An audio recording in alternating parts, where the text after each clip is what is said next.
ఈరోజు దేవుని వాగ్దానం యెషయా గ్రంథము 55వ అధ్యాయం 3వ వచనం. దావీదునకు చూపిన శాశ్వత కృపను మీకు చూపుదును. దావీదునకు చూపిన శాశ్వత కృపను మీకు చూపుదును. ఈ ప్రవచనం ప్రవక్త అయిన యెషయా ప్రవచిస్తున్నాడు. ఇది దేవుని హృదయ ఆశ. మనము దైవ గ్రంథంలోని భక్తుల చరిత్రను, వారి జీవితాన్ని చదువుచున్నప్పుడు, ధ్యానిస్తున్నప్పుడు మన హృదయాలలో ఆ రీతిగా వారు దేవుని యొద్ద పొందుకున్నట్లుగా ఆ ఆశీర్వాదాన్ని, ఘనమైన స్థితిని మనము పొందుకోవాలని ఆశిస్తాం కదా. దానికి ప్రభు మనకు ఇలాగున మాట్లాడుతున్నాడు. యెషయా గ్రంథం 55వ అధ్యాయం 1వ వచనంలో, దప్పిగొనిన వారులారా నీళ్ల యొద్దకు రండి, రోకలు లేని వారులారా మీరు వచ్చి కొని భోజనము చేయుడి.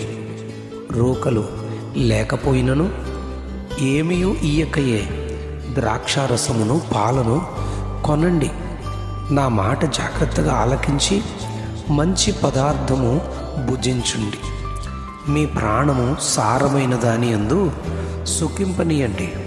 చెవియొగ్గి నా యొద్దకు రండి. మీరు వినిన ఎడల బ్రతుకుదురు. నేను మీతో నిత్య నిబంధన చేసేదను. దావీదునకు చూపిన శాశ్వత కృపను మీకు చూపుదనని దేవుడు ఆహ్వానిస్తూ ఉన్నాడు.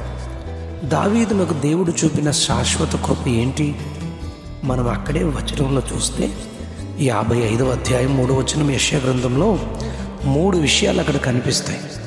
మొదటిది, జనములకు సాక్షిగా అతనిని నియమించితిని అని, జనములకు రాజుగాను అధిపతినిగాను అతనిని నియమించాను అని దేవుడు చెప్తా ఉన్నాడు.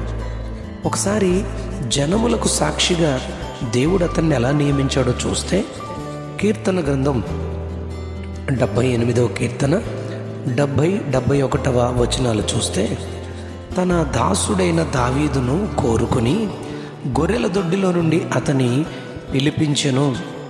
పాడి గొర్రెలను వెంబడించుట మాన్పించి తన ప్రజలైన యాకోబును, తన స్వాస్యమైన ఇశ్రాయేలును మేపుటకై అతనిని రప్పించెను.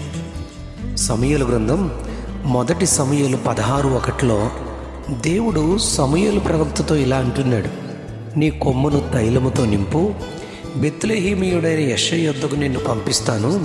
అతని కుమారులలో ఒకరిని నేను రాజుగా నియమించాను అని చెప్తాడు.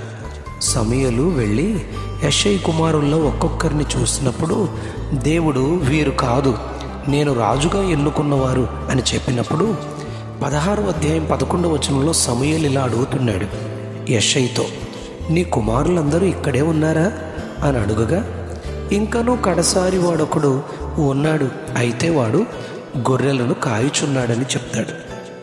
సమూయేలు ఇలా చెప్పగానే, నీవు వాడిని పిలిపించు అని చెప్పి సమూయేలు అతనిని అడిగినప్పుడు, అతన్ని పిలిపించగానే అతడు వస్తాడు.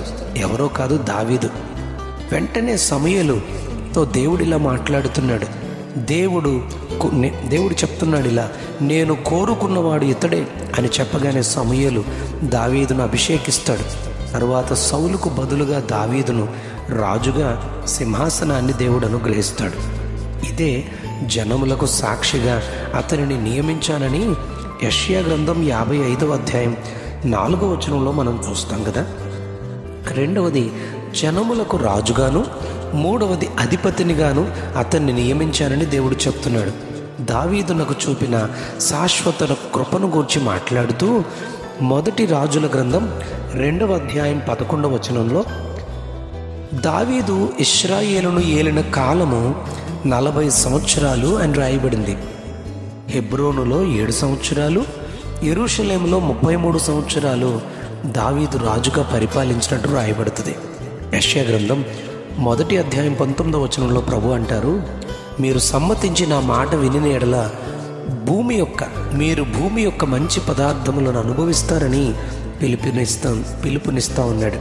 ద్వితీయోపదేశకాండం 28వ అధ్యాయం 1-14 వచనాల్లో చూస్తే, నీవు నీ దేవుడైన యెహోవా మాట శ్రద్ధగా విని నేడు నేను నీకు ఆజ్ఞాపించుచున్న ఆయన ఆజ్ఞలన్నిటినీ అనుసరించి నీవు నడుచుకుని నేడల ఈ దీవెనలన్నీ నీ మీదకు వచ్చి నీకు ప్రాప్తిస్తాయి అని దేవుడు ఆహ్వానిస్తూ ఉన్నాడు.